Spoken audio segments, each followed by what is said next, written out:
একটা নতুন blog share করতে। তো আজকে তোমাদেরকে বলে দেবো আমি সব কিছুই ভিডিওর মধ্যে। তবে তার আগে একটা তোমাদেরকে বলে দেই, যেটা এতদিন থেকে বলিনি। আমার কিন্তু মেয়ে হয়েছে, আর আমার মেয়ে হওয়ার মানে আজকে সত্য কিন্তু পাক্কা 15 দিন হলো। তো এতদিন পর মানে ব্লগটা দিচ্ছি, কারণ তোমাদেরকে বলি মানে রাত দিন কী করে যে কী হয়ে যাচ্ছে কিছুই বুঝতে পারছি না। আর একা বাড়িতে একা হাতে মানে বাচ্চা সামলানো প্লাস সংসার সামলানো মানে কতটা যে কঠিন সেটা শুধু যার হয় সেই বোঝে। তো আমিও যদিও রান্নার কাজটা এখন সামলাচ্ছি না, রান্নাঘরের রান্নার পুরো কাজ আমার বড়ই সামলাচ্ছে। আর কিছুদিন যাবৎ হচ্ছে আমার মা, বোন মানে বাবা, ভাই সবাই ছিল, ওরা বাড়ি চলে গেছে। তো আর কতদিন থাকবে, তাই না? ভালোই কয়েকদিন ছিল, একটা সপ্তাহের মতন তো চলে গেছিলো। আর এখন কিন্তু আমি বাদবাকি মানে আমার বেবি সোনাকে আর বাদবাকি সব বাইরের কাজগুলো করছি। আর বড়মশাই হচ্ছে গরু থেকে শুরু করে রান্নার পুরো কাজ প্লাস হচ্ছে পুরো রান্নাঘরটাই তার দায়িত্ব। আর যেহেতু আমার এখনও মানে 1 মাস হয়নি বেবি হওয়ার, তো এর জন্য হচ্ছে আমি কিন্তু রান্নাঘরে ঢুকতে পারবো না। আর দেখো রাত্রেবেলা প্রচুর কাপড় চোপড় বেরিয়েছে, সেগুলো এখন ধুয়ে দেবো। তার সাথে বাসি কিছু থালা বাসন রয়েছে, যেগুলো ভাবছিলাম যে বড়মশাই তো এখনও ওঠেনি, তো আমি একটু ধুয়ে মানে পরিষ্কার করে নিই আর কি। তো দেখো চারিদিকটা কুয়াশা কুয়াশা শুরু হয়ে গেল। আর আজকে যেহেতু হচ্ছে মানে অগ্রহায়ণের আশ্বিন মাসের 1 তারিখ, তো পুজো চারিদিকটায় কিন্তু কুয়াশা ধোঁয়াশা, একদম পুজো কিন্তু গন্ধ মেখে উঠেছে। তো যাই হোক, পুজোর আর কিছুদিন বাকি, জানি না এবার পুজো কেমন কাটবে বা কীরকম হবে। তবে হচ্ছে আমি তো পুজোর আগেই আমি ছোট্ট দুর্গা সোনাকে পেয়ে গেছি, দুর্গা মাকে পেয়ে গেছি। এর থেকে খুশিটার আমার জীবনে মানে বেশি কিছু হতে পারে না। তো ভগবানকে অসংখ্য ধন্যবাদ আমার জীবনে এরকম একটা স্পেশাল কিছু পাঠানোর জন্য।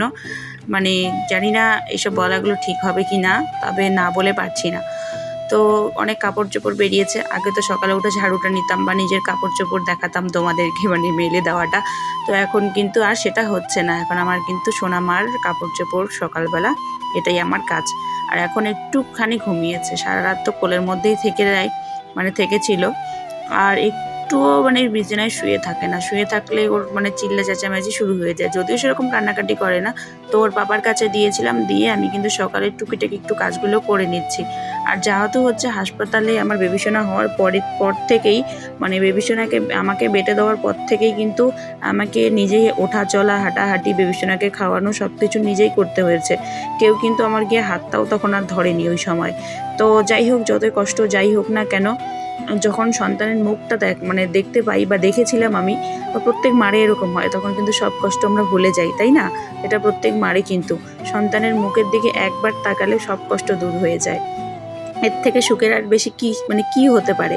তো যাই হোক, একে সকালের কাজগুলো তোমাদের সঙ্গে গল্প করতে করতে এদিকে কিন্তু আমি করেই নিলাম দেখো। আর তোমাদের দাদাভাই উঠে কিন্তু পুরো রান্নার কাজ এখনও সামলানোর দায়িত্ব, তার সাথে কিন্তু গরুও রয়েছে।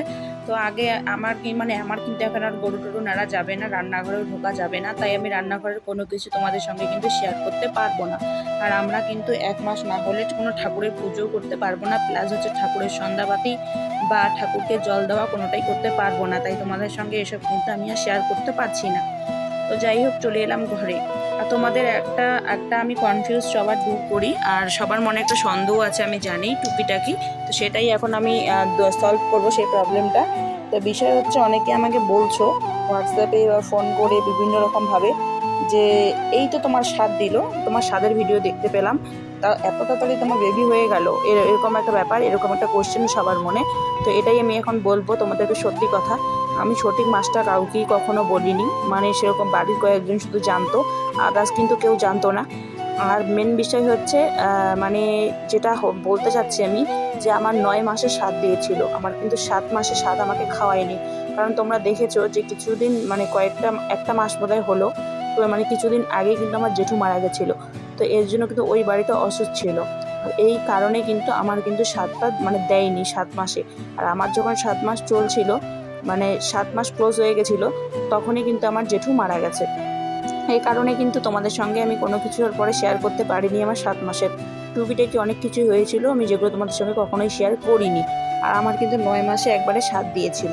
তো যাই হোক, কোনো নিয়ম করেনি, শুধু আমাকে পায়েসটা খাইয়েছিল আমার মা। তো এদিকে কিন্তু রান্না টান্না করে তোমাদের দাদাভাই নিয়ে এসেছে, আর আমিও মাম্মামকে একটু তোমার দাদাভাইয়ের কোলে দিয়ে আমি চানটা করে এসেছি। এখনও পর্যন্ত সিঁদুর টিঁদুর কোনো কিছু দেইনি। তো চলো আগে একটু সিঁদুর দিয়ে নেই, কারণ হচ্ছে বিবাহিত মহিলাদের সিঁদুরটা না দিলে কেমন যেন একটু কুৎসিতভাবে দেখা যায়। আর জানি যে ভয়েস ওভারটা এখন আমি যা দিচ্ছি সেরকম হয়তো কোনো সমস্যা হবে বা কোনো একটু ম্যানেজ করে নিও তোমরা, ঠিক আছে? কারণ হচ্ছে আমি আগের জায়গায় ফিরে আসতে আমার একটু সময় লাগবে, কারণ আমি এতটাই একটা মানে খারাপ পজিশনে আছি বা এমন একটা জায়গায় আমি ভেঙে পড়েছি যেটা করতে আমার একটু সময় ভালোই লাগবে। তো আমি তোমাদের সঙ্গে কিছুতেই ব্লগটা শেয়ার করতে পারতাম না। তো তোমাদের দাদাভাই আমাকে নিজেই বলল যে তুমি অনেকদিন থেকে তো কোনো কিছুই শেয়ার করছো না, তোমার ইউটিউবে কিছুই দিচ্ছ না, তো টুকিটাকি কিছু একটা তোমার বন্ধুদের শেয়ার করো। তোমারও তো মানে একটা ফ্যামিলি রয়েছে, সেখানেও 1000 ফ্যামিলি, তো কিছু একটা শেয়ার করো তোমার বন্ধুদের, কেন তুমি জানাবে না?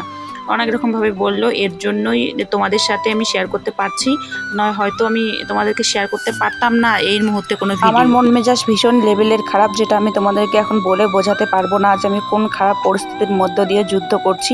আর এখন আমি এবার সন্ধ্যার পরে তোমাদের সাথে আবার ভিডিওটা শেয়ার করতে এলাম। জানি না ভগবান আমার কোন পরীক্ষা নিচ্ছে, বারবার কেন আমাকে এরকম পরিস্থিতির মধ্যে ফেলে দেয়। তো মেয়ের শরীরটা খারাপ ছিল, মেয়েকে নিয়ে আমি একটু ডাক্তারের কাছে গেছিলাম, এই কারণে তোমাদের সাথে আর কোনো কিছু শেয়ার করিনি, আর প্রচুর ওষুধ দিয়ে দিয়েছে মেয়েকে। তো যাই হোক বন্ধুরা, আবার হচ্ছে আমি চলে এলাম একটু সন্ধ্যার পরে। আগের মতন আর চাটা সেরকম কিছু খাওয়া হয় না, একটু বিস্কিট দিয়ে জল খাবো। আর মেয়ের প্রচুর জ্বর চলে এসেছে, তার সাথে হেঁচকি ঘন ঘন হচ্ছে, একটার পর একটা লেগেই আছে, মানে কি বলবো আর। তো তোমার দাদাভাই বাজার থেকে কিন্তু এখনই বাড়িতে আসলো, আর তার সাথে কিন্তু আমার বাবাকে ফোন করেছিলাম, বাবাও কিন্তু চলে এসেছে। তো যাই হোক, এখন কিন্তু বাজে রাত 10:30। দেখো আমি এখনও কিন্তু এরকমভাবে ওকে কোলে নিয়ে আছি, এখনও ঘুমাইনি, মানে সারাটা রাত কিন্তু এরকমভাবেই থাকে। তো যাই হোক, জানি না আজকে কতটা ঘুমাবে বা কতটা মানে ঘুমাবে না জানি না, তবে সারা রাত কিন্তু বেশিরভাগটা জেগেই থাকে। তো ওকে নিয়ে আমার বসে শুয়ে এভাবেই সময়টা রাতটা কেটে যায়। তোমার দাদাভাই একটু ঘুমিয়েছে, ও পাহারা দেবে, তারপর আমি ঘুমাবো। তো যাই হোক, এরকমভাবেই আমার দিনকাল চলছে। বাকিটা আমি অন্য কোনো ব্লগে তোমাদের সঙ্গে শেয়ার করব। আজকের মতো ব্লগটা এখানেই শেষ করছি।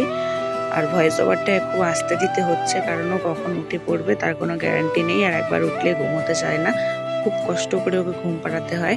তো যাই হোক বন্ধুরা, ভিডিওটা তোমাদের কেমন লাগলো অবশ্যই কিন্তু কমেন্ট করে জানাবে। আর যদি আমার ভিডিও তোমাদের ভালো লাগে অবশ্যই লাইক করবেন, শেয়ার এবং সাবস্ক্রাইব করে আমার পাশে থাকবে। আর নিত্য নতুন ভিডিও দেখার জন্য চ্যানেলটা অবশ্যই কিন্তু সাবস্ক্রাইব করে দেবে, ঠিক আছে? তো চলো, নেক্সট কোনো ভিডিওতে তোমাদের সঙ্গে আবার দেখা হচ্ছে, আবার কথা হচ্ছে। ততক্ষণে সবাই ভালো থেকো এবং সুস্থ থেকো। আর যার বাড়িতে বাচ্চা আছে সে তো অবশ্যই জানো যে কীরকম পরিস্থিতি হতে পারে। তো চলো।